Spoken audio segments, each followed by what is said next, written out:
हाय, और आज का टॉपिक है क्यों आपने देखना चाहिए ओटीटी पर ताज डिवाइडेड बाय ब्लड।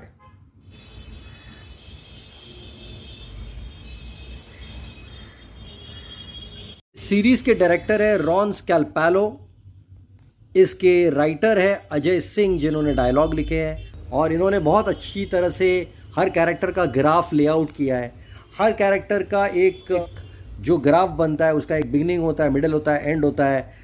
उसमें जो मेटामॉर्फोसिस होती है, हर कैरेक्टर में एक चेंज आता है और वो चेंज क्या होता है, उसका इंटरनल डायलॉग क्या होता है, ये आपको बहुत अच्छी तरह से दिखाना होता है। और राइटिंग टीम ने ये काम बखूबी निभाया है, जहाँ पर आप उसका सब टेक्स्ट, कैरेक्टर जो सब टेक्स्ट अपने दिमाग में लेकर चल रहा है, वो आपको विजिबल हो जाता है। जो इंट्रिकेट पॉलिटिक्स है, इसका भी मज़ा आप ले सकते हैं, जहाँ पर आप देखेंगे अबू फाजल का रोल करने वाले पंकज सारस्वत और बदायूनी का रोल करने वाले मिस्टर आयान मेहता, इन्होंने अपनी आंखों से, छोटे छोटे हाव भाव से समा बांध दिया है।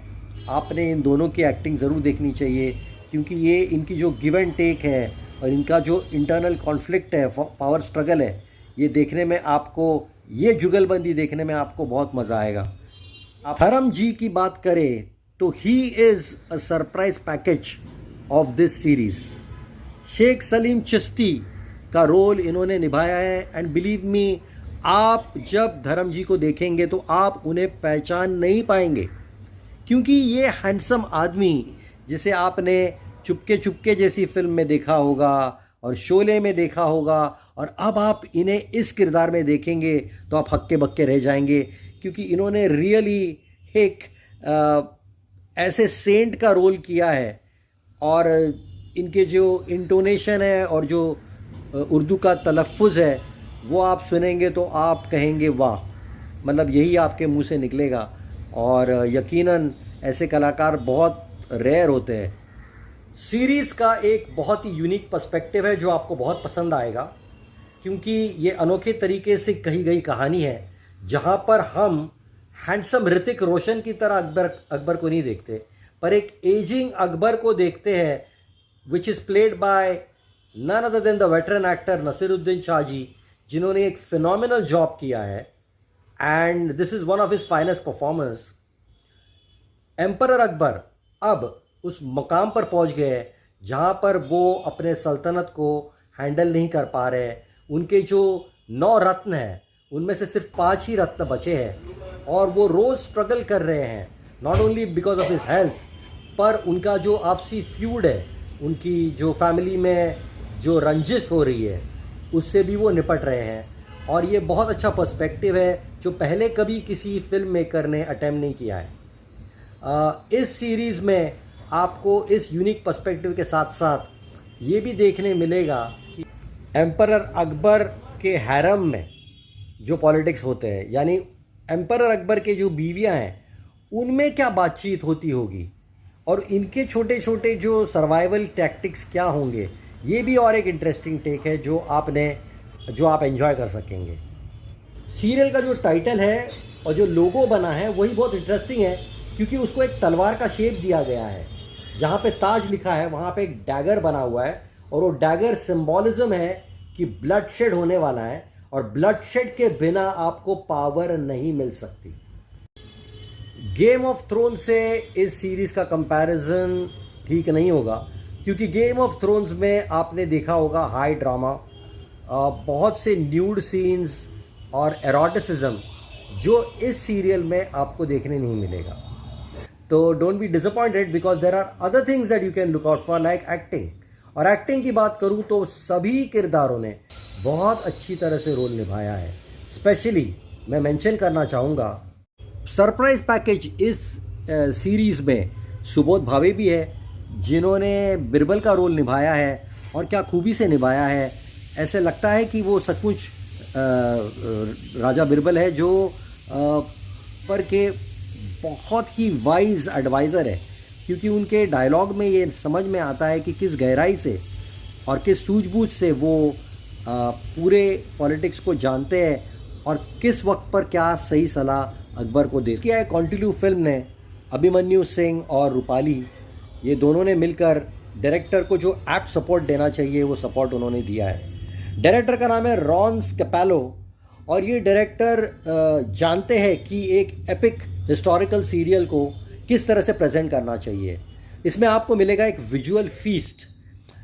एक थोड़ी सी त्रुटि रह जाती है कभी कभी, जब कभी एक कैरेक्टर के लुक्स में कुछ गड़बड़ी हुई थी, लेकिन ये एक माइनर एरर है जहाँ पर सलीम और अनारकली एक ही दिशा में देखकर बात कर रहे हैं, जबकि उनको राइट ऑफ कैमरा और लेफ्ट ऑफ कैमरा देखकर बात करनी चाहिए थी।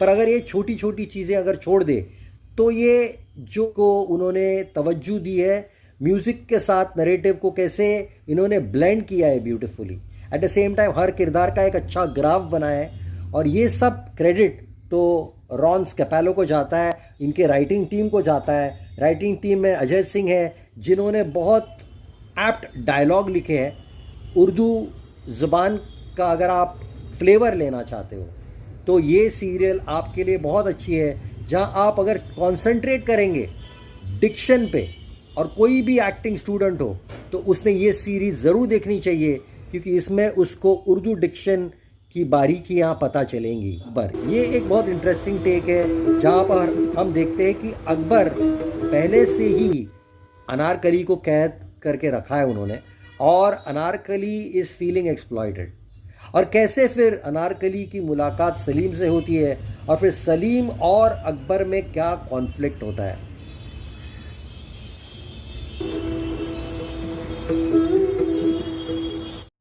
अशीम गुलाटी एज सलीम, इनका रोल तो बहुत ही बढ़िया है, क्योंकि जो स्वैग इनको दिया गया है, जो एटीट्यूड इनको दिया गया है, उन्होंने उसे बहुत अच्छी तरह से निभाया है।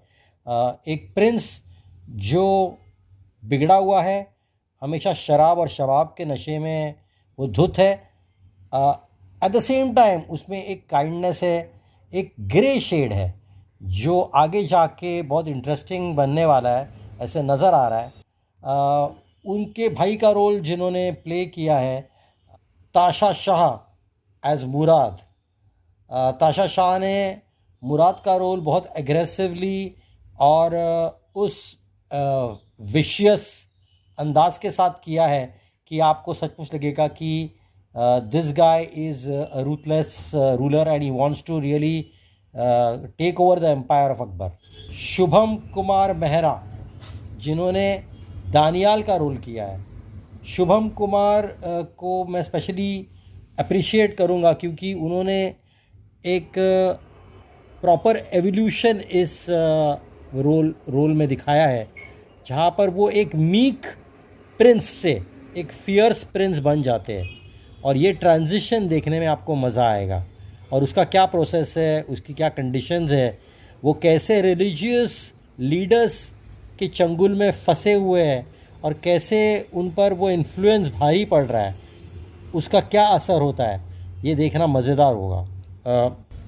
इसमें कुछ वेटरन कलाकार हैं, ज़रीना वहाब जी हैं जो सलीमा सुल्तान बेगम का रोल कर रही हैं। All of them have done such a fine job कि आप अगर ये सीरियल एंजॉय करना चाहते हैं तो सिर्फ एक्टिंग के बिना पर भी आप इस सीरियल का मज़ा ले सकते हैं। So please do not miss it.